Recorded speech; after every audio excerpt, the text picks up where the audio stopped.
Progress, Not Perfection. Today's guest is Jill. I've known Jill for a few years. We used to go to a lot of meetings together, especially like makeshift meetings in a front yard in Venice, get tattoos together in that front yard. So I didn't know much of her story because when you're at that point of sobriety, you're just like talking about that day. You're not, getting into all that, the backstory. So it was really good to sit down with her for a while and talk and get the story. So I hope you I hope you enjoy as much as I enjoy talking to her. And thanks again for all the support. Please remember to like, subscribe, follow, rate whatever app you're on. It's gonna help with their algorithm. Thanks again. Welcome to the welcome to the podcast, Joe. It's so awesome Thank to you, see you. Davey. I haven't seen you. Did I see you when I got my 1 year chip? Yes, I was At at the yard. Yeah, that's right. It was at the yard over at in Santa Monica, right? Uh, No, no, no, at no, no, no. Jules's. Oh, at Jules's. Yeah, yeah, yeah, Yes. yeah, yeah. I was thinking of something. Oh, I was also at the first place I got a chip was at the where's that park at that is kind of down the street around her. I think it's in Venice. Yeah. It's like a park on a hill. The dog And park, Westminster Park. yeah, and it's like a little tiny rec center inside. Yeah. Yeah, that's where I got my first 1 year chip, I think, for AA, and she was secretary, I think, or she was hosting or something, and because they didn't have any chips. The first place I go to for a chip, and they didn't have any, so she pulled one out of her pocket, and I still have it. It has a 666 that she inscribed on the. Perfect. Yeah, and I think later that night I ended up at the NA meeting over on Kensington. What's the name of that park over there? That's a really big one for NA. Oh yeah. I'm always blanking on this damn name. Jocelyn Park. Jocelyn Park. Yeah, that's that was a huge meeting. Like I remember I was there like in May, and they're like, "Yeah, we have rent paid for the year." And I'm like, damn, like, and the basket's still going around. Like Jocelyn Park, Right. they have a lot of strong recovery there. They get the motorcycle gangs that are all in recovery groups now, like that are coming Absolutely. in there. But yeah, I mostly know you from the yard, which anyone else that doesn't know, the yard is a friend of ours that would host meetings in her front yard in Venice and Yeah. get tattoos. And sometimes her and I, well, you were like me, right? We were both bare armed when I knew you 3 years ago. I had, I started my ink journey. I had one tattoo from years ago, but when I graduated yoga teacher training, and by the way, do you know how you can tell if somebody's a yoga teacher? No. They'll tell you. Yeah, and I've just been getting blasted since then. Jules did Rule 62. I was there for that one. That's right. Yeah. That's right. Yep. I think we both got something that day. I think I was getting Carpe Diem, or I was getting like my S. Yes. Or something like that, but it was definitely like a middle of a day type of thing. We were just hanging out. It wasn't even a meeting day. I think we were all just hanging out, and she was sketching, and we were like, "We want this," and like you're like, "I want this," and then we just made it a tattoo party that day. That's what I mean. Like I remember you and I didn't have much. Like I had one when I got sober, and then I came back from rehab, and I had like 17. I was blasted. Yeah, and they were That's all the way to go. Yeah, just do it. What's your sober date? December 10, 2018, but I've been doing this for a minute. Okay, yes. So yeah, that was 2018. Wait a minute. I met you. Did you have a relapse after we met? Okay. Cuz yeah, it was a it was a good relapse. Like the older I get, the quicker I go to psychosis. So, Oh, I see. Yeah. And it was funny is I know somebody else who relapsed, and he's 41. He was 41 when he relapsed from meth, and he was my sober living manager, and he said as soon as I shot it, I went into instant psychosis, and then he was in rehab again 2 days later. What sober living were you at? I was over at Muse for a little bit, and then in Culver City, but I was in high sobriety. High sobriety is the sober living that I was in, where they let you use cannabis through your recovery. They hook you up with like a cannabis doctor. I completely changed my relationship with cannabis. I don't ever I don't even smoke it, to be honest with you. I don't smoke weed. I use the little ingestible pills because we don't have edibles in PA, and I microdose. When I take my blood pressure medicine, I also take that. And when I get at nighttime, I take double because that helps me sleep at night and stay asleep. Or else I'll get an hour or two because I've had insomnia since I was like 8.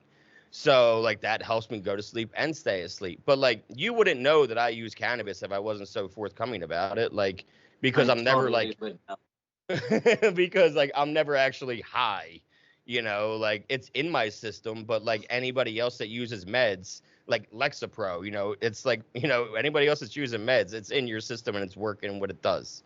Yeah. So let's start from the beginning. When did you start? Your meth was your drug of choice, right? No. No?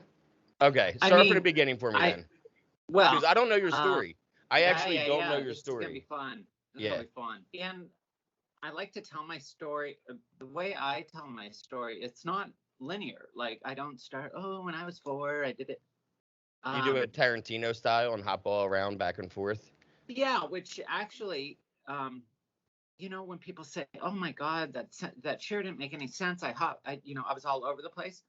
Well, That's that's yeah, how my brain works. And if you're telling me a story and it's all over the place, I got you. I yeah, got you. So I normally start off when I first came into the rooms. I first came into the rooms uh, May 2003. That was 18 years ago. I came into the yeah. rooms of Cocaine Anonymous, and I was 35 at the time. I'll do the math for you. I'm 54 now. What? I know what you're thinking. How's that even possible? Wait, was that in LA? Are you LA born and raised? Yeah, born and Okay. raised in LA. Okay. Actually, that I came in. It was down in South Orange County, Okay. and um, and I had yeah. So you're 40, you're 35, which is my age now. You're Yeah, just to do the math. You're 35 and you walk into a CA meeting for the first time. first time after fresh off a 9-day psych ward stay. Fresh off. Was this a recommendation by somebody in the psych ward? Is that why you went to CA? Like what Yeah, was yeah, like yeah, yeah, okay. yeah. There was this old guy Joe, who I'll foreshadow for you. In future psychosis sees like 15 years down the road, guess who's still working there? No Joe. shit. No shit. So I remember in '03 when I was there, like I was admitted for cocaine-induced psychosis, opiate dependence, opiate addiction, and an array of other personality features.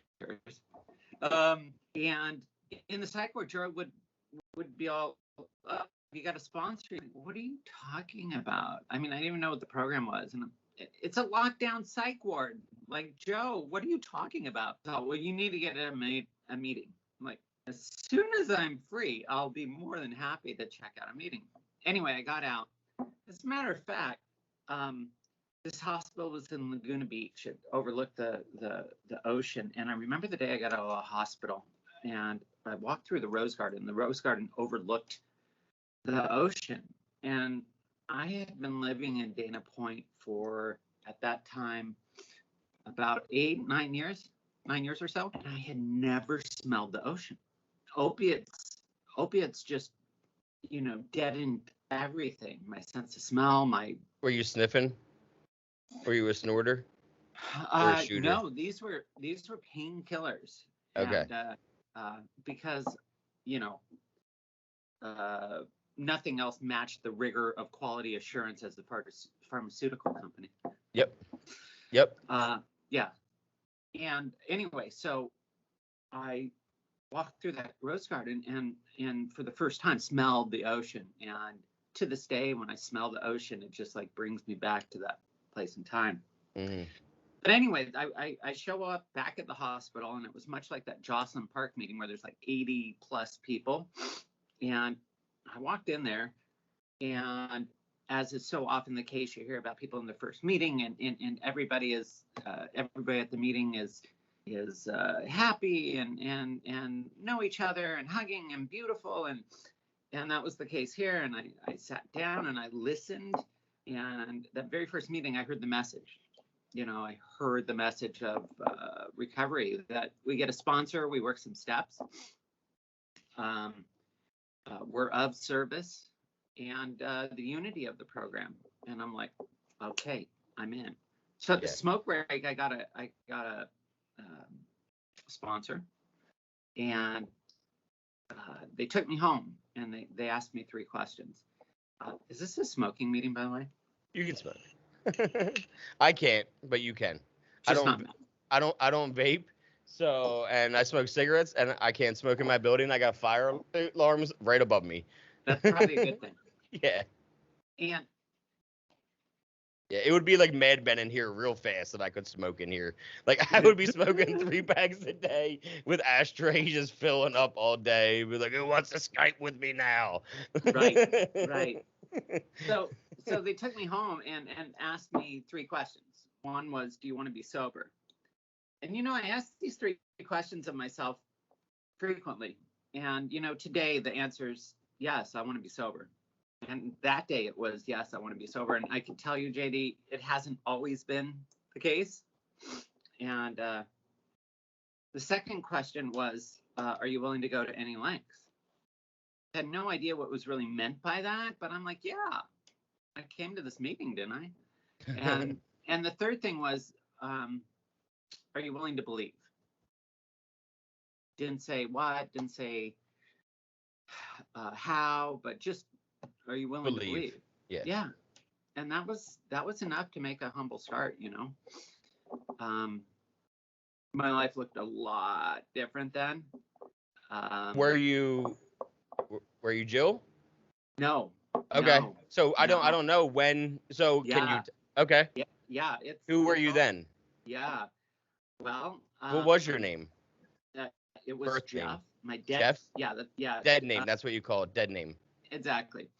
And I was married. 2 daughters. Today they're 31 and 28. And had a house and had 2 cars and 3 dogs. And you were doing what you were supposed to do. Yeah. I was an executive for a software company, big tech firm, and I was living the dream. And the problem became, I realized that it wasn't my dream. I was gonna say I was literally in my head like, yeah, but it's someone else's dream, right? Exactly, and it's so often the case.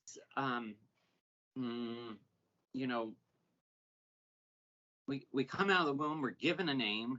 We're told to be a good student or a good boy or a good girl, and this is what that looks like. And you are going to go to school, and when you finish school, you're going to get a job, and this is what you're. I don't ever remember signing up for this shit. Mm-hmm. Needless to say, so at 35, I was making well into 6 figures, and I just had a problem with cocaine and actually opiates. I had gotten in a terrible car accident in 96, and my dad had passed away of a sudden massive stroke in 99, and I started to become depressed. Oxycontin? Yeah. They were handing that out like it was fucking candy in the late 90s. It was Pez. Yeah. Basically. Oh, you need more? Here. You need more? Here. Oh, you ran out? Here, you're going to need more. Don't worry, it's not addictive because FDA said, did you watch that? Did you watch that documentary, The Biggest Lie Ever Told or whatever? Like them literally lying to say it wasn't addictive. Like, and then look at us now. In all fairness to doctors and the medical industry, it's like, I knew it was fucking addictive. I knew it was opiates. I knew I had known I was an addict from very early on. I always ask that question. Because you started getting a script then in 96. So how far into you using them as a script in medicine did you say, oh, wait, I'm addicted to this?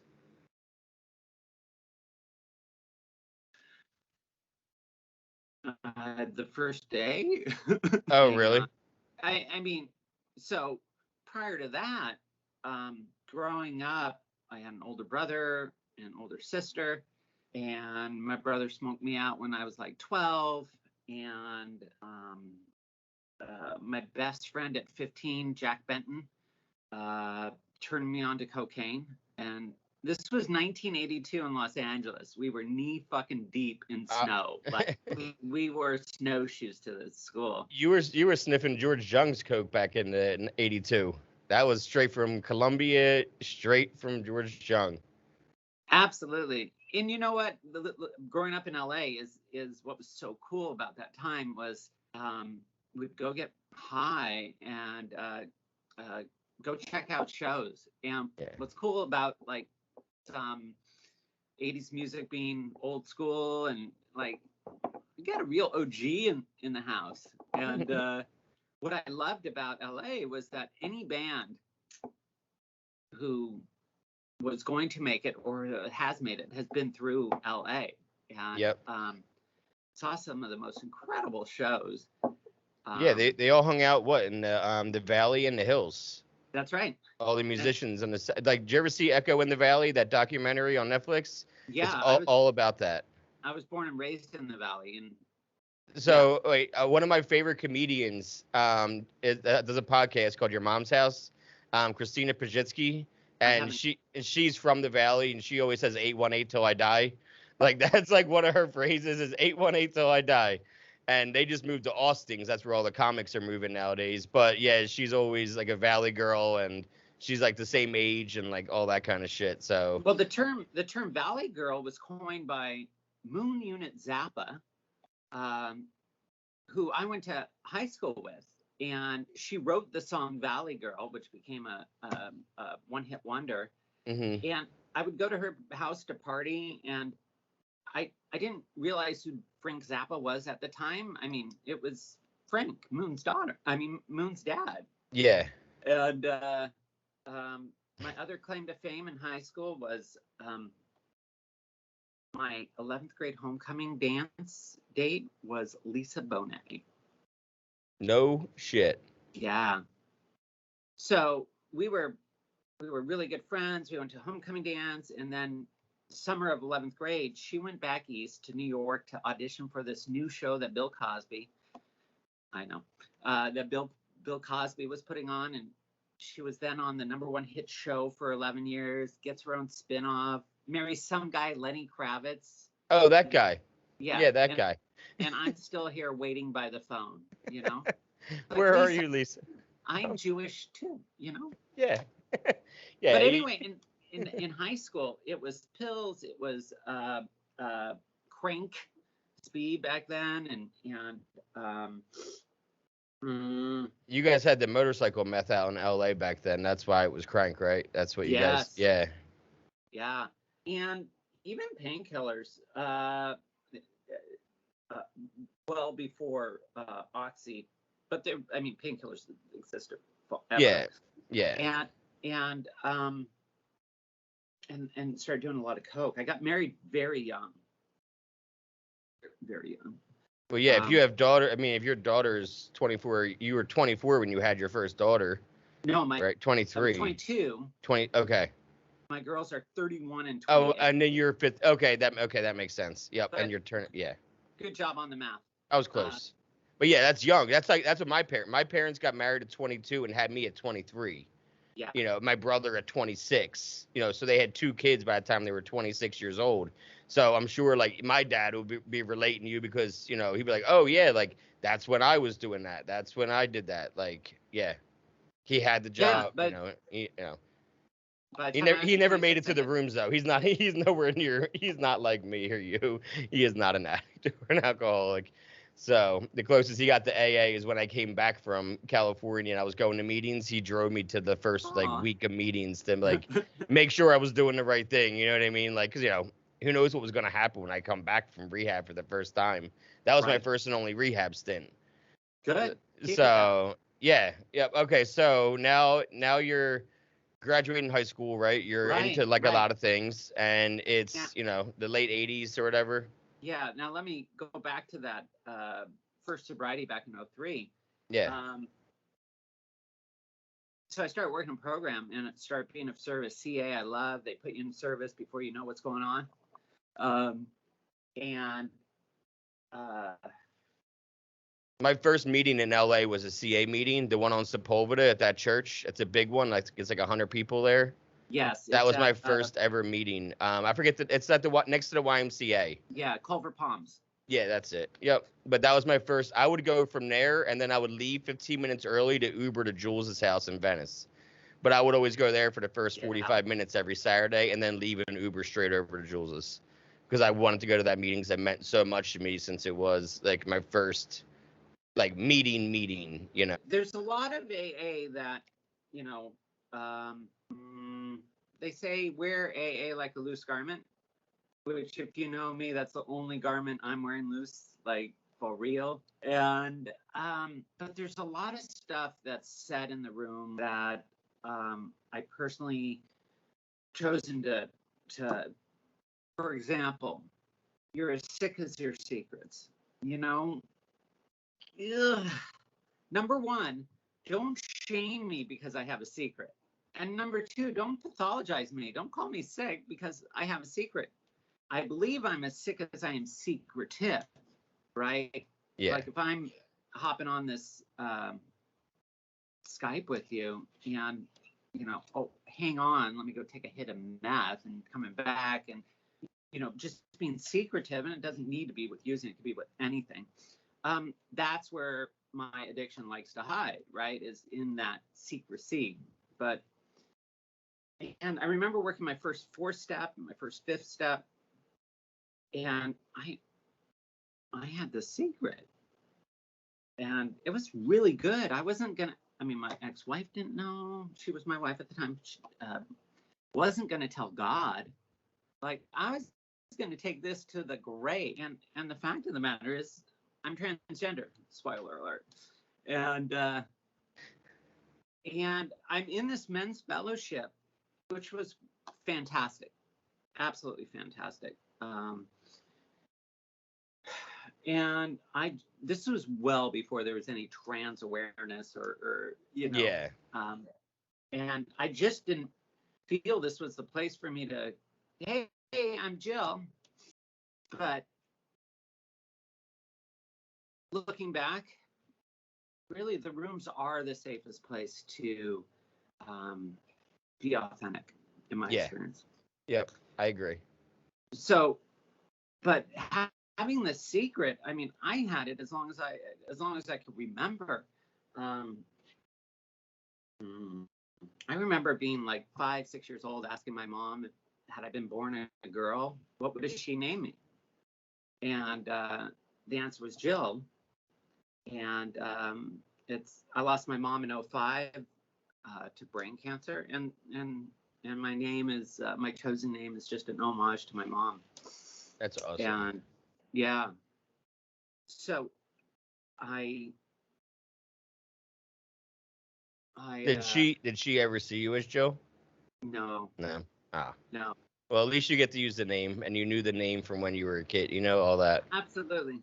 Although I tell you, I went to an 8th grade Halloween dance. This is 1980, wearing my sister's senior cheerleading uniform, and I have a picture handy, if I could. Yeah. In this picture, I'm like this, and with this big grin on my face, and you know, the next time I didn't have a picture of that girl for another 30 years. Yeah. And so, like, I knew that something was different. And, you know, junior high school, I started to, like, you know, puberty hits, and that's always a hoot. But then in high school, you know, I just knew I didn't have any language around it, didn't have a name for it, and that's why I've always used drugs to, you know, regulate my nervous system. Yeah. And so around that age, this is where I'm going to bury this thing so deep, never going to see the light of day. And pretty much used drugs throughout high school. That's primarily smoking pot and doing pills during the week and cocaine and on Like the a weekend. responsible high school girl. Yeah. Guy. Absolutely. Like Guy at the time. Yeah. You were in And there. You were in there. that's right. And I had met my wife right when I was 19, and we started doing a lot of cocaine together. And she had gotten pregnant. And I remember her saying, now we have to be responsible. We need to put away the drugs. And I'm like, okay. And so I drank. I drank, and very often alcoholically, but I still held down a job. I still was responsible. Still was a father. Still was. I don't know why I'm air quoting. I'll always be my daughter's father. Yeah. And how I felt, I couldn't even access that. That was stuff so far down. Like we're not going to go there. And drugs just kept me disconnected from who I am. So that set things in place where, okay, this is my existence. Wake up, go to work all day. I was traveling for work extensively, and I get in this car accident, and you asked when I became an addict. I remember in the accident, I got hit from behind. I was on a freeway off ramp. Car hits me, and I go up the embankment, and the windshield shattered, and I had put my hand up, and there's glass embedded, and I'm in the ambulance on the way to the hospital, thinking, oh my God, I'm gonna get morphine. Like I'm pretty sure that's not what most people think of when they're in the back of an ambulance after an accident like that. Right. So I very quickly went through the phases of with opiates in terms of developing the tolerance and the dependence and then abuse. And the beautiful thing back then was the traveling for business. When I ran out, because it didn't matter how many pills were in the frickin' bottle, I could never make them last 30 days. No. That's and that's technically why you could fill your script every 28 days. I know. And so I'm traveling, and if I ran short, I'd just walk into an emergency room. And this was back before everything was electronic, and there were controls on this shit. And I'd get hit with a couple, shots of Dilaudid, and back to work I'd go. My dad literally had a massive stroke in '99, and by coincidence, I happened to be the last person to talk with him and be with him. I had to be at a client on a Monday morning, and I'm living in South Orange County, and this client was up in LA. I'm like, okay, I'm going to drive up the Sunday night before, so I don't need to deal with traffic. I bet you miss LA traffic around here. Nope. I'm in the middle of nowhere right now. I have never. People complain about traffic around here, and I laugh because you have between Philly and LA. I lived in Boston. It's nothing compared to No, I don't miss it. So, I dropped in on my parents. I would always call, hey, Mom, Dad, you home? Can I stop by? But this time I just dropped in, and I wound up having this couple-hour conversation with my dad. And next morning, my mom calls at 8:30. I'm at my client, and she's hysterical, and she had found my dad on the kitchen floor. He had had a massive stroke, and 5 days later, we took him off life support. And I started becoming depressed, having stuffed feelings for so long, and then having, I did what any reasonable addict would do. I knew that alcohol and opiates were central nervous system depressants. Modern problems require modern solutions. You just need a little cocaine in that mix. Yep. No, fix everything. I remember the first time I brought coke back into the house, and my wife was like, we agreed never to bring that shit back in the house. And I'm like, this is what an asshole. I'm pretty sure you agreed to that. I was just agreeing with you. And you know what? Using in my 30s was different than using in my 20s or my teens. It looked a lot less social. It looked like me getting a bag of blow and locking myself in the bedroom on a Friday night and coming out Monday morning for work. And eventually, what that looked like was, okay, well, I'll take Friday afternoon off and then Monday morning off. And then I'm taking Thursday off and I'm just showing up as cameo appearances for work. And looking back, you know, I used to wonder, I was working in an office of 200 people. I wonder why nobody sat me down and said, are you okay? What kind of cancer do you have? I mean, I became completely gaunt and and maybe people did know and just didn't know what to say. Regardless, I think people said a lot less back then too. You know what I mean? Like, especially like there's stigmas today still, but there were like stigmas back then. So absolutely. you know, you didn't like. I was in high school then, but still, like I know, like you didn't just say to somebody you worked with, because I was working then, like, are you feeling okay? They're like, fuck off, bro. Don't ask me what I'm feeling. How's your heart space today? Yeah, exactly. Like, especially like, you know, like back then, like you were Jeff. So like you being like, hey, somebody saying to you as Jeff and not as Jill, hey, or how are you feeling today? You wouldn't go to another guy. You still, I talked about this in another episode, like guys and emotions is such a still a stigma. You know what I mean? Like It really is. and you know, remember when Will Smith and had that sit down and like then he got mean for crying. You know what I mean? He's showing his emotions, and then he just gets memed to make fun of. You know, so Here's how I started the 2010s. send me that. I will. Yeah. I will. So, and that cycle just continued. You know, I was somehow holding shit together, and I found that opiates and cocaine were the perfect yin and yang. You know, and the word functional is interesting because the last car I had, which I wound up living in for 9-10 months, and it was a Honda. It was a Honda Accord, 4-door. Thank God it had tinted windows.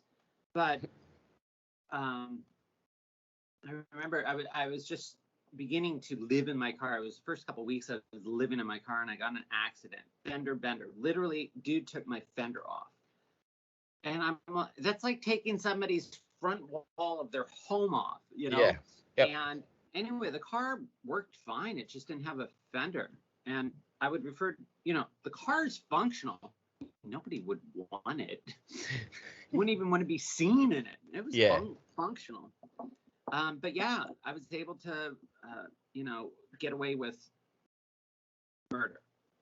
That's a figure of speech for those TikTok moderators. Yeah. And those lines in that moral sandbox, right? Like, I will never, whatever. I always had those, you know. I was a nice Jewish boy from the valley, you know. I had a bar mitzvah.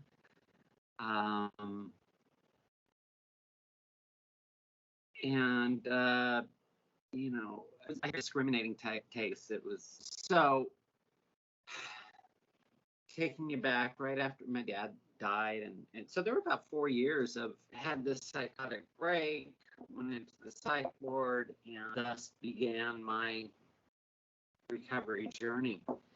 And was doing CA, but primarily was in the middle of men's fellowship. And just because you get sober doesn't mean life is going to be better. Yeah. What's another thing I hear is that, oh, it's going to be okay. You know what, JD? That has not been my experience. Just hasn't. In '05, my mom developed brain cancer, and I moved back to my childhood home, took care of her for the last 6 months of her life. And, don't tell me it's going to be okay. Were you separated from your wife at that point? No. Okay, so you just said, I need to go do this, and she understood? Yeah. And you could probably get away with doing things a lot more when you were at your mom's, too, because she was sick and your wife wasn't around to kind of moderate. Well, I was sober at the time. Oh, you were sober? This was in my second year of sobriety. Went to go be the caretaker for my mom, and the beautiful thing before she had brain surgery was I got to make amends to her. That's good, yeah. She got to see you sober. Absolutely, very powerful. And I was surprised because she had, Actique, the fentanyl lollipops, and and didn't touch it.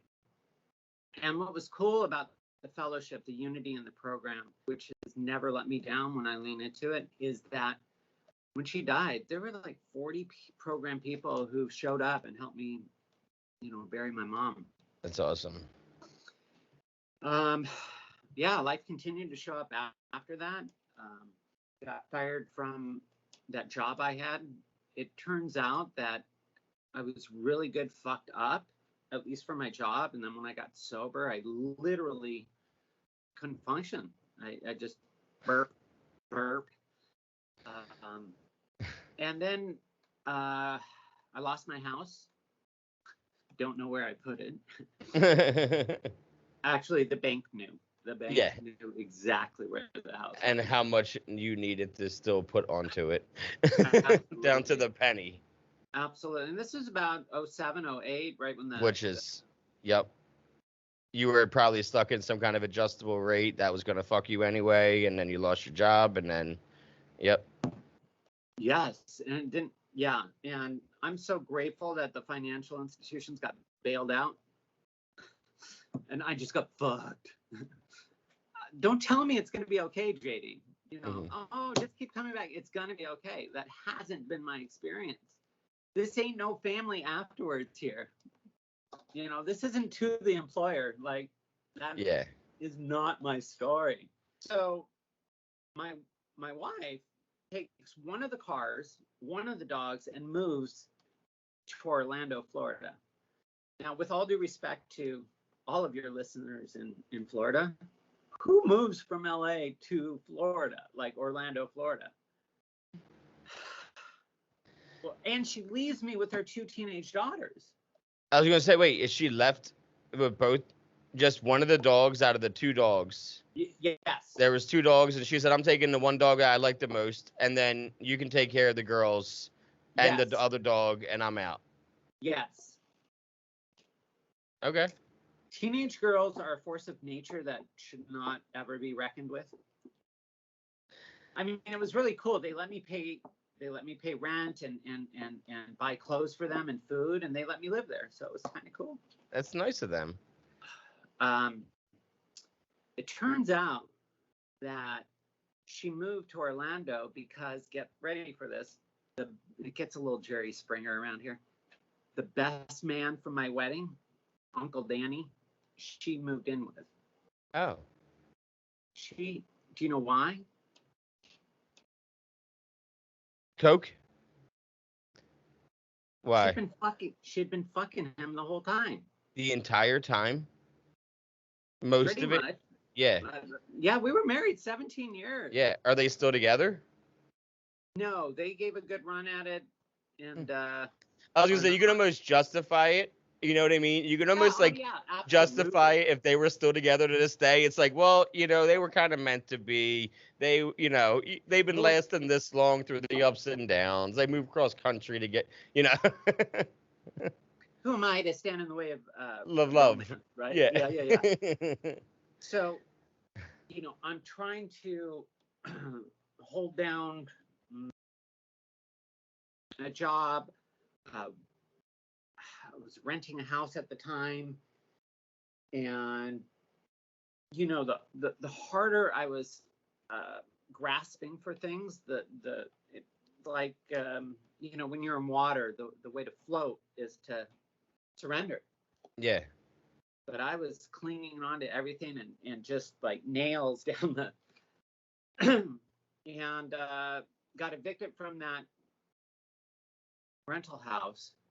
As a matter of fact, my car, I had a Lexus Sports Coupe at the time, and the morning it got repossessed, I called the cops, and apparently they get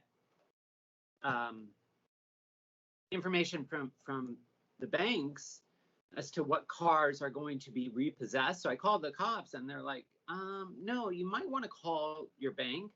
I'm like, I haven't paid them in months. Why would I want to call them? So anyway, yeah, don't tell me it's going to be okay, please. Wound up filing bankruptcy shortly thereafter. I was renting an apartment. So now you got like 5 years sobriety, right? If I'm doing the math right. Okay. Yeah. 5-ish. Mm-hmm. And sober-ish rather, because first of all, I don't believe in outside issues as far as mental health care. If I don't treat my mental health, that is my addiction is such a managing my addiction is such a integral part of my mental health. Anyway, I was seeing a doctor, and I had been put on an array of antidepressants, and also started to introduce stimulants like a little Adderall as an adjunct. I was gonna guess Adderall first. Yeah, to help with antidepressants, and I was taking it as prescribed. And that prescription also included, I need a little something to nod off at night. So that included Ambien and Xanax. And here I am accruing years of sobriety, and I'm more fucked up than I've ever been. Yeah. But I'm telling you, yeah. Yeah, but you're taking it as prescribed, so you can justify. But no. But okay, that's what I mean. Yeah. How long before it pushed it, like, or were you pushing it on purpose? Like going to the doctor and giving them the out, like you were. Okay. Yeah. Okay. Yeah. Okay. I'm an addict. Yep. So, my older daughter had moved out, and it was just me and my younger one. And I was taking birthday cakes. I was sponsoring people. I had buried sponsees. And, if you're going to do this program, right, you better buy something to wear for memorials, because this shit is, as much as I like to laugh, this is serious shit. You know that. So my younger one, who got sober at 15, and she's 28, and she's coming up on 14 years in the program. Didn't get that from me. She calls my sponsor, and the two of them stage an intervention. And at this time, I'm snorting these, pink Adderalls, the cotton candy Adderalls, like, I'm chewing them like Bazooka Joe's here. Yeah. And her and my sponsor come into the apartment, and what are you talking about? Me? Abusing Adderall? I've got it crusted up in my nostrils. I'm like, I don't know what exactly you think is going on, but it's you like, may want to check yourself. I don't know what you're talking about. Right. And mind you, I had been very good at being able to take secrets and just bury it so that it's not part of my consciousness. Yeah. Sorry it affects you. Sorry if it affects your perception of my sobriety. Yep.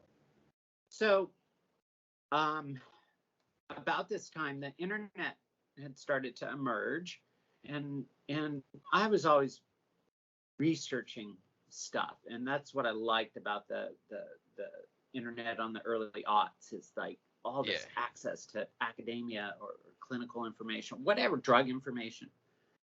And I'm like, transgender? What? There's a name for this? What? There's other people like this? What? There's protocols for the treatment of transgendered individuals? And the problem that presented was,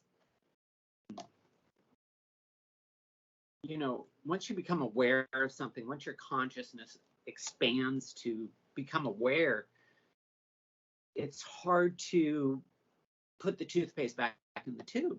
Like, oh, now there was like this impetus for now what the fuck am I gonna do? And I like my comfort zone, JD. I don't know about you, but I get real comfy in my comfort zone. Yep. Like the remote's not in my comfort zone. I got to get up for it. No, I'm good. I Yeah. like my comfort zone. And all spiritual growth happens outside my comfort zone. That's why I keep my remote handy right in my arm's length at all.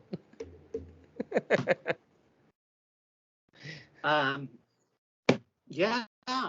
So it's been time and time again that unless like I'm thrust into making a huge change and it's the last choice possible, then I'll do something. So my older one was a senior in high school, and I had been researching, you know, how to come out as transgender to family and friends and colleagues and Is this before the intervention? You were already researching this before? Oh yeah, I was researching this concurrently, like while you were getting high by years. yourself, while you were like, you know, doing Adderall, you were like frantically searching and researching and looking and yeah. Okay. Absolutely. Okay. And, so go. And that right, and that created this knowledge, like, oh my God, there's what, and then continue to deny reality.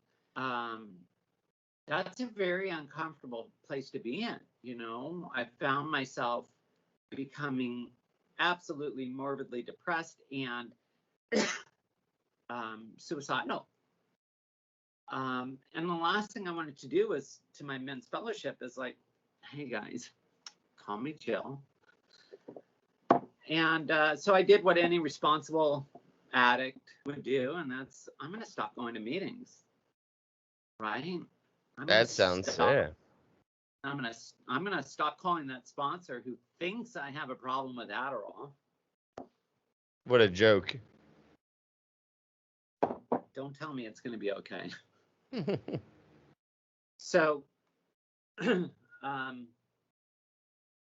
know, pulling away from the program and fellowship and helping others, it got me very alone. And I got evicted from that apartment. My younger daughter moves out, and I start renting rooms off Craigslist, which was about as fun as dating off Craigslist. Anything off Craigslist is about as anything off Craigslist.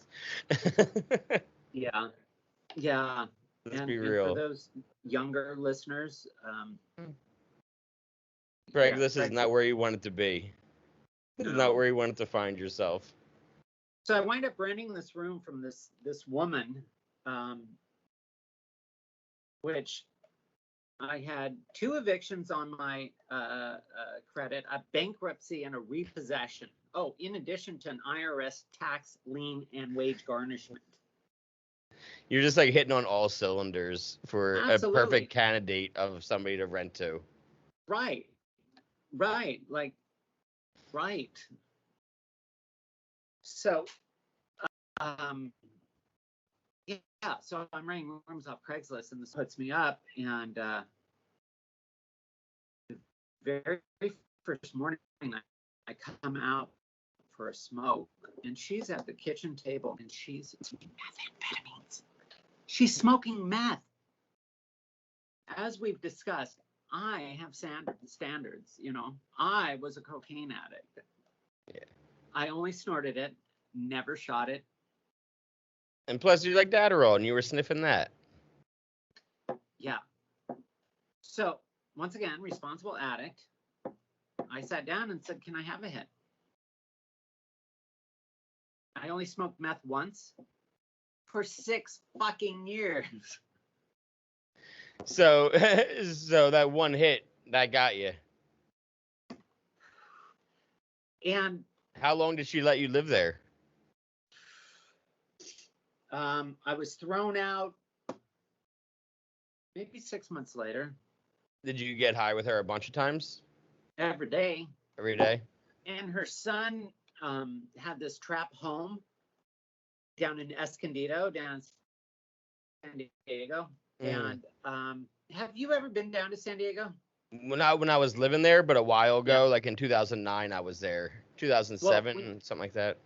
Well, when you're coming back from San Diego to LA, there's a United States border checkpoint in Santa Fe, which is 100 miles of the Mexican border.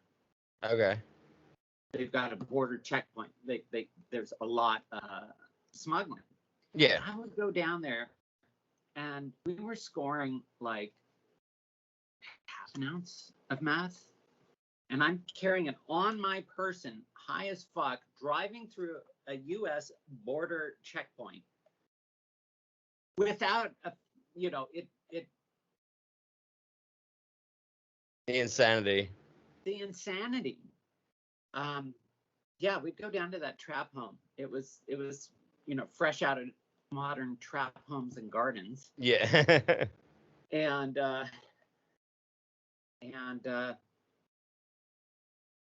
remember. It's not a trap home unless it has like at least 3 holes in the wall per room.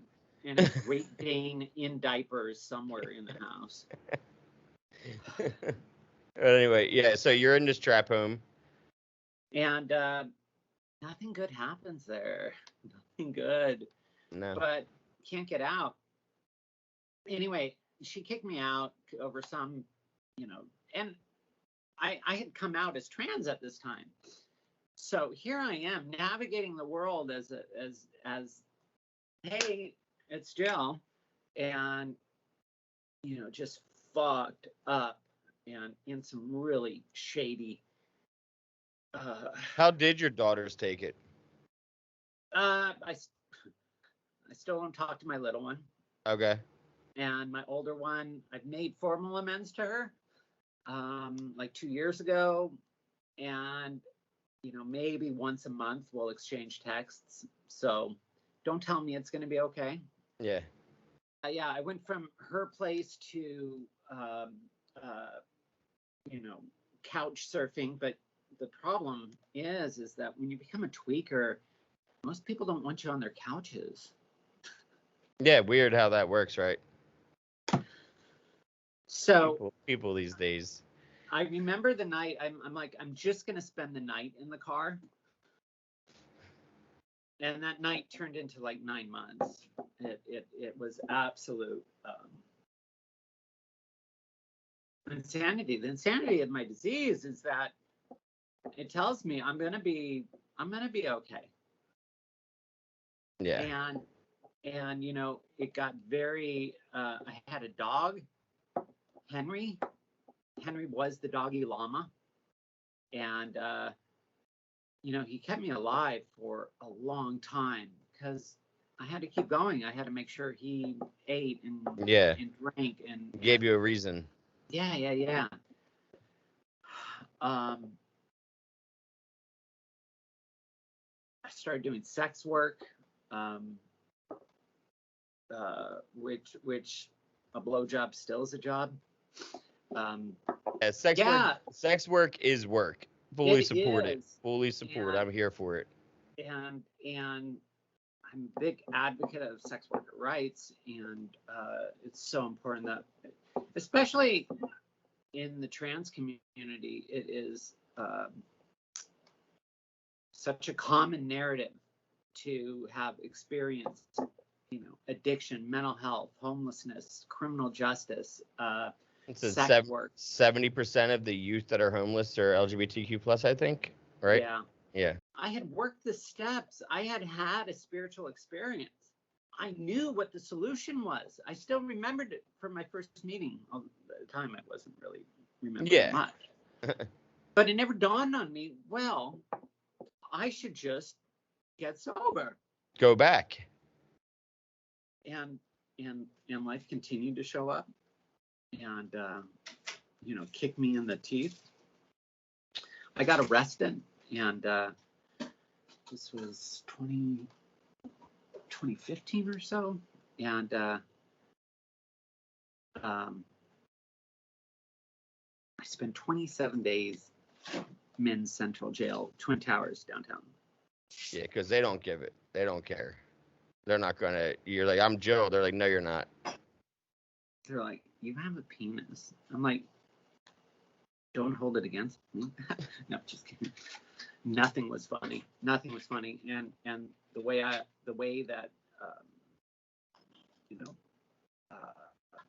the police and the sheriff treat you is below less than humane. There were a couple coincidences that happened in jail that are unbelievable. So, walking in inmate reception center, there's 100 guys plus in this space of, this processing space, and I felt like the whole space get quiet and every head turned. And had you already changed your name legally? Yeah.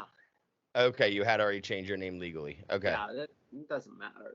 No, I know, but I was just curious to be like, hey, I'm Joe, and they're like, is that what it? Okay, go on. Yeah. So anyway, it took like 4 days to get classified and assigned housing, and I knew I was fucked because, like, I'm being put in temporary housing until they can find permanent housing. I'm like, this is not where I want permanent housing. I want permanent housing on the streets, So I'm in this 2-person cell with this guy that, if I was to judge him from the outside, I'd say is a skinhead, shaved head, prison tats, swastika, and here I am. This nice little Jewish girl. Right. But I had watched enough of, Lockdown and all those prison shows. I didn't have a jail face. Like, this is my jail face, JD. Yeah. Was your hair that length too? Yeah, about that length. Yeah. Okay. So I didn't say anything to this guy, and I had, the food was worse than dog food. It was inhumane. But I was giving him my trays, and eventually he starts talking to me. And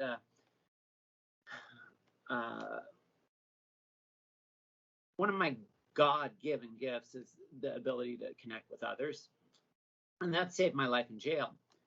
So I asked this guy, hey, where'd you grow up? And he's like, I grew up here. I'm like, oh, where here? And he's like, oh, the Valley. I'm like, oh, where in the Valley? He's like, oh, Encino. I'm like, where'd you go to high school? He said, oh, Birmingham High. I'm like, what year did you graduate? 1985. He was in my graduating class. But it was such a big class that you didn't know. There were 3,500 kids in the student body. I graduated 185, and that was like our biggest class ever. Wow. and he had spent like 25 out of the last 30 years in prison and had to join, the Aryan Brotherhood for survival. So eventually I get housing in what they called the gay pod, which anything other than general population, I'm like, fine.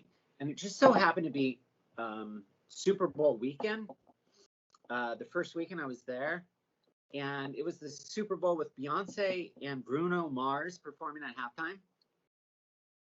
And this gay pod, there were 40, 60 people in this, pod that was designed for 20.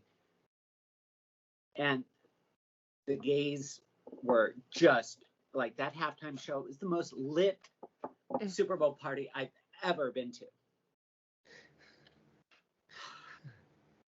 So after 27 days at Twin Towers, I get extradited down to Orange County. And I still hadn't been arraigned. So for this arraignment hearing, I'm in this holding cell underneath the Orange County jailhouse. And this guy says, "Hey, I know you. Where do I know you from?" By this time, I did have my jailhouse face on. And I'm like, "Listen, buddy, you don't know me from shit. You know me from the 405. You know me from traffic, motherfucker." He goes, "No, the laundromat." I'm like, "Dave, how are you?" So Suddenly, your whole entire demeanor changes. You're like, absolutely.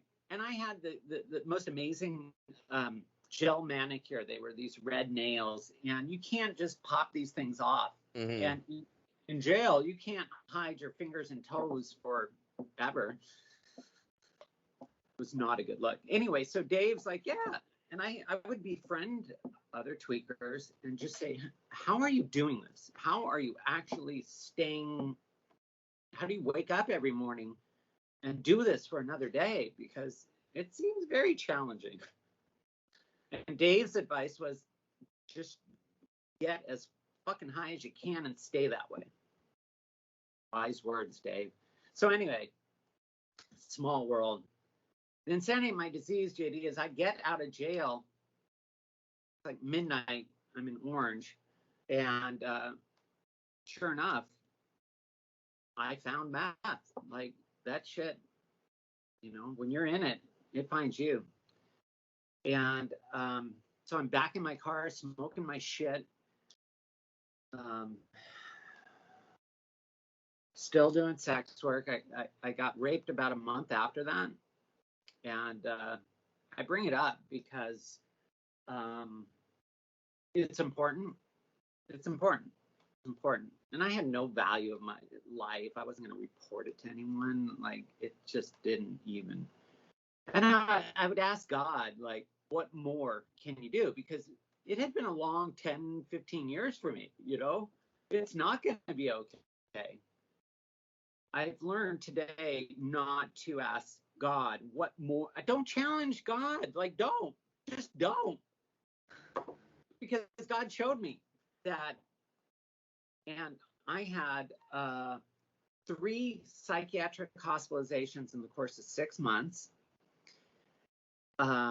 because I was absolutely psychotic, became absolutely psychotic on meth. And I would check back into the psych ward, get stabilized on meds. They discharged me, and within a day, the insanity of my disease, I'm smoking meth. So after the 3rd psych ward stay, and this is the same psych ward that I went to in 2003, and the social worker says, "We know you're giving us a fake address. We know you're living in your car, and would you like to go to treatment?"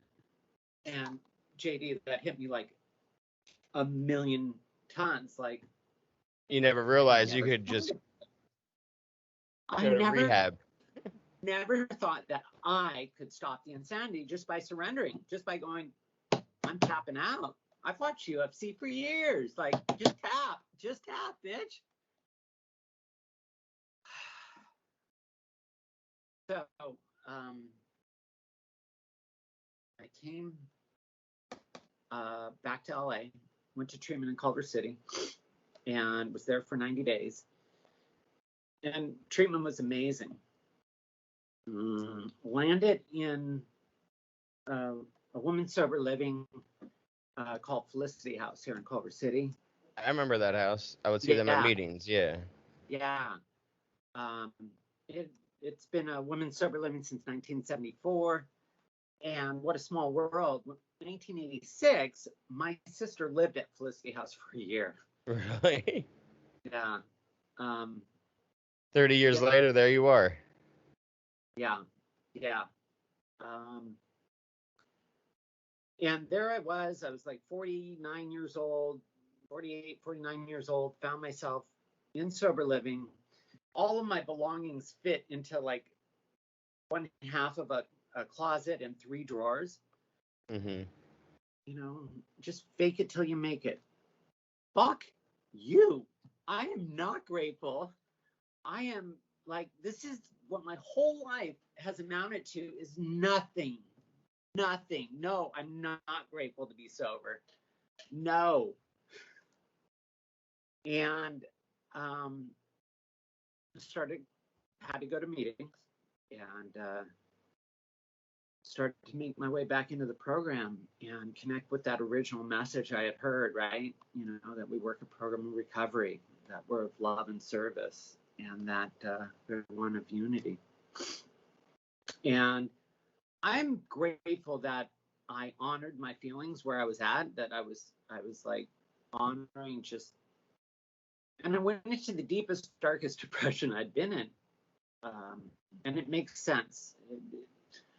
Depression, even though it's absolutely neurochemical in my brain, it's also a privilege. It's also a privilege. When my ass was on fire, you know, living in my car, I didn't have the privilege of being depressed. I didn't have the privilege of, you know, just staying under the covers. It was survival. And here I finally landed someplace safe where I could just decompress. And 9-12 months just in this really dark depression, and started treating with a psychiatrist and a therapist, and trying to figure out the right meds. And somebody had suggested, they had just started this yoga meeting in Santa Monica. And okay, I'll check it out. Now, mind you, I had never done yoga. The only sport I played was golf, which was a rich man's sport. Yeah. I used to be both. And so this yoga meeting started, and there were about 8 or 9 of us when it started. And these 2 women started the meeting, were yoga teachers, and they were in recovery. And it was just, it was amazing. It started to heal me in a way that the steps, it was taking my program to the next level. It was connected. It was improving my conscious contact. That makes sense. My higher power, I choose to call God. And so as an addict, I'm like, I need this yoga thing in my life. I joined the studio at the end of my block, and I started showing up there every day. And after a year, I became a yoga teacher. At 50 years old, I became a yoga teacher. You know, I started practicing yoga every day. And I'm telling you, that took the solution of the steps, which is having had a spiritual awakening, carrying it to others. I then was able to answer the existential question of who am I? And helping others gave me a sense of purpose. It still does. And practicing yoga in front of a mirror, you know, pretty naked. And Yeah. and everything, you know, I'm not my body. I'm not my mind. I so identify with my thinking. That's who I am. That's not who I am, right? I identify as a lot of things. I'm an addict. I'm an alcoholic. I'm transgender. I'm 54. Those are all things I identify with, but that's not who I am. That's not, you know, I believe I'm a spirit soul, and so are you, and that everything is temporary. You know, everything is temporary. The body and the mind. Hopefully my soul is eternal, but I got to sit with that and be able to meditate. And for a tweaker to be able to sit still and meditate, So a year and a half later, maybe 2 years later, I moved out of the sober living because I was not going to move out on, it takes, I love my comfort zone. And I started, I was renting an apartment with a sober girlfriend, rent controlled apartment in Santa Monica, right on 3rd Street, right downtown Santa Monica, and I'm a yoga teacher, and I'm teaching in the studio, and I'm teaching, at the beach, and Yeah. look at me. And every time I put something in front of my sobriety, I lose it. So I get on the dating apps, and I was very mindful about my screening dudes. I'm like, hey, you party, right? And if they say no, then I'd go out with them. Because Yeah, you were trying to avoid it. yeah, absolutely. But you didn't want to be like, "Hey, are you sober?" And then it'd be like, "No." Like, so you ask in a Yeah, way I'm of like, sober. because anybody that is going to party is going to brag about party and like, "Hell yeah, party." And it's like, "All right, unmatch." Exactly. But this one night, I didn't ask. And, every time I set a condition for my relapse, like, oh, if things get this bad, or if I physically get this sick, or if I break a bone, or if I lose so and so, then it's going to be okay to use. I've already relapsed. I've already given my future self permission to do that. Yeah. So I go over to the guy's house, and he's very gracious. Beautiful house in Mar Vista. He worked at Google, and he's like, hey, do you want to do a little cocaine? I had not done cocaine since 2003. Yes. I'm like, fuck yeah. So here's the insanity of my disease is that regardless of the bottom, winding up at institutions, jail, and I still think I could recreationally, use drugs. So I spent a cocaine-induced filled night, and 3 days later, I have a meth pipe in my mouth, and By yourself or with that guy? different guy, but that guy, the new guy, was a chemist. That was his profile name on Grindr, so it has to be true. And I go over to his place, and he's like, "Hey, I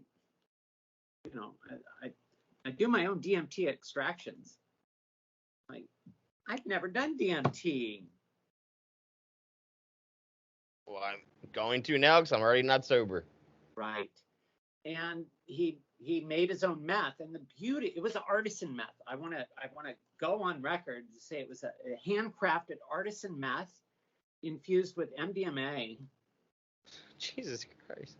Molly with my meth. Hello. He also made meth infused vape juice. He was quite the chemist. He was. And when I left him, he said, whatever you do not put this meth infused vape juice in your vape. You gotta switch the coils, and oh my God. So I get kicked out of the apartment I'm renting, and yet again, here I am, fucked by my own hands. Here I am. I'm homeless again, in a housing crisis yet again. I'm high as fuck, and all I am compelled to do is feed that addiction. Yeah, once you turn the faucet on, you want to let it run until you want to turn it off again. Just call me, yeah. Just call me Spigot. So that it took 3 months to go into full-blown psychosis, and my 5th psych ward stay. So I'm a big fan of psych wards, like, really. It's your go-to. Thank God. And So I'm getting discharged out of there, and it was Christmas of 2018, and they're like, we can't find any treatment programs that have openings. And so I called Felicity House, and they said, we come home for Christmas. So I went home, and here I am, 51 years old, starting over again. And I'm the type of addict, JD, who will nuke their life to where it can't be rebuilt, Like, it's not just enough to burn my house down with my children inside. Yeah. I'm gonna fucking scorch earth this place. Because the last time, so wait, you're past when we met each other then, because we met in like May of 2018, because that's when I started going to meetings around there. Yeah. And then I left LA the first week, like August 3rd of 2018, and you were still around. So yeah. I guess you shortly after stopped a program, because it sounds like September. Oh, and the regular meetings weren't even there anymore, like, because she was on a tour in September, so she wasn't even around to like mentor, like be like, hey, what's up with you, Joe? Where are you at? Because she was on the road for like 4 months. Actually, before she went on that road trip, and we would still hold the Saturday night meeting while she was on tour, but which is now daily for anybody in LA for Muck Recovery. Yes, follow Muck Recovery. Yeah. Yep. So while I was still in that apartment, and by this time I'm smoking meth in the apartment and staying up for days on end, I get a call from Jules. And, old me would have never answered the phone, but it was Jules. It was Jules, and I'm working an honest program, even though I'm high as fuck. Yeah. She goes, hey, what's going on? Are you okay? I am like, Jules, I am so not okay. I am anything but okay. She's like, well, let's go to a meeting. I'm like, I'm too fucking high. I've been up for days. She's like, okay, you know where to find me. I'm like, thank you. I love you. And that interaction with her, she 12-stepped me, and that started the descent into madness. Yeah. So I land back at Felicity House, and it's funny how you have that. It's power, like, you know what I mean? Because it's one of those things when someone does, like we said, how people didn't reach out before 2003, but when someone does, call, and usually, especially somebody that is about their recovery, like she is, like she called me. She texted me the day before my birthday last year being like, hey, where's there a meeting in Harrisburg? Like, out of nowhere. And I called her. I'm like, hey, like, I don't live around there. Like, I found you a meeting, though. I called around because it's her. I called around. I found a meeting that was there, and it wasn't like, a Zoom meeting because she needed something real. And they had just gotten engaged. It was right around then. And she was like, you want to come with me? And I was like, I actually left Harrisburg to move in with my fiance about a year ago. We're about an hour and a half east of you. I think you drove past us because you were just in New York and now you're going to Indiana. Like, you just drove by me, basically. Like, you're an hour and a half by. And right. She's like, well, what are you up to? And I was like, it's my birthday tomorrow and we're kid-free for a couple of days. We're just hanging out. She's like, okay, I'm coming up. Send me your address. Like, I'll come up tomorrow morning. We're gonna come up. So, and sure shit, her and Kyle and Dada showed up the next morning, and Kyle had to pick him up and carry him up our stairs because we have wooden steps with spacers. So he was so afraid of him, so he had to carry him up our stairs. And then we got married 2 months later, but Jules did our wedding ring tattoos in our living room on my birthday. She gave me my Randy Marsh. I got a Randy Marsh smoking a joint. So Jules called you in December, and then because she had just gotten back from the tour. I know she was trying to be back to LA by the winter because Dada was having a tough time with even New Orleans in November, and they were like trying to, like, I think they were working on their rental, their Airbnb down there, and they were trying to do something with it before they drove back or some shit, and that's why they were there a little longer. But yeah, so she gets back. She called. Didn't her? They sell it. They sold it, I think. No. I thought it burnt down. Did it? I don't The one know. in the one in Joshua Tree. I No, picked. oh no, I was saying no. She had a house in New Orleans. Oh yeah, yeah, yeah, yeah, yes, Yeah, yes, and I think yeah, they were it was an Airbnb, and I think they were selling it or getting ready yes, to sell it back then when she was doing that tour. Like she correct, had come. Yeah, this was 2018. I'm talking about again. right. Yeah. So and she comes back, and then she calls, and you kind of get 12 stepped, and then you start. And I got kicked out of the apartment like 3 days later, and here I am again. I I self-imposed crisis. Been par for the course. So go to psych ward, land back at Felicity House, and that's my current sobriety date. And I've um, I can't say I've been humble about it, because by saying I'm humble, therefore I am not humble, right? But it's Yeah. been with more humility. Um, uh, and I went through another teacher training program. Now have, um, I now teach yoga and meditation groups at 2 treatment centers, Awesome. which is so fulfilling. June of last year, I was invited to leave Felicity House. Okay, they kicked me out. Now, mind you, I had been there 4 out of the last 5 years. I was that was family, and Were you paying rent? oh Like yeah. that? It was a matter of paying rent, right? It was not an insurance thing. It was a rental thing. Well, yeah, Felicity House was cash only. Yeah. Uh,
putting AA first. I'll come to the meeting and then we can talk about your crisis.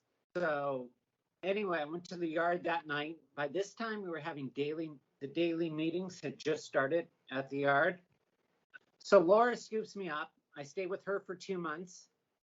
And August 1st of last year, I found my current roommate, not on Craigslist, but, he's in the program, and I have a beautiful home. And my recovery goes first.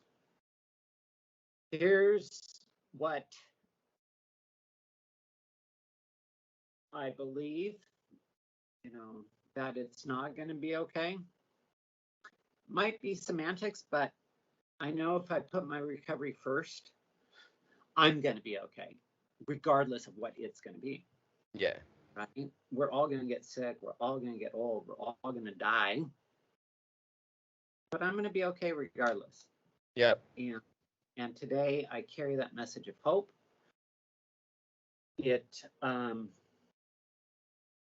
I host a daily 9 a.m. Pacific time Zoom meeting called Boundaries and Butt Cheeks for non-binary, trans, and women. And it's a daily, started in during the pandemic. Yep. Yeah, and we'll stay that way. And so every morning at 9 a.m. I'm in a seat, That's awesome. And we get to carry this message and help others. And, that has become who I am, right? I've been able to finally answer that question of existential dread. Who am I? I'm more than my cool tattoos. I'm more than, just because I drove a Honda, that did not make me Japanese. Exactly. Who I am is love and kindness and compassion and these qualities that transcend the superficial, that we're all, transforming our lives, and in that sense, we're all trans, and there's nothing more beautiful than that. Yeah, that's awesome. I'm so glad you're doing better now. Like, not doing better, but you're just like accepting things almost like easier. Like, like it is what it is. Like, I'll be okay. I'll figure it out. Shit's gonna get bad. Shit could be good. I'll figure it out. I have support. You have support this time. You know what I mean? I knew I had it then. But this time I'm using it. No, but you didn't though, because you were also still Jeff the first time, and you were still feeling like you were somebody else and not being completely who you are. Now you can be completely who you are with who you want to be around, and know that you can go to them in your worst, even after a relapse like you did, and be like, okay, cool, they're still taking me back. They're not turning their back on me. Okay, cool. This, that's awesome.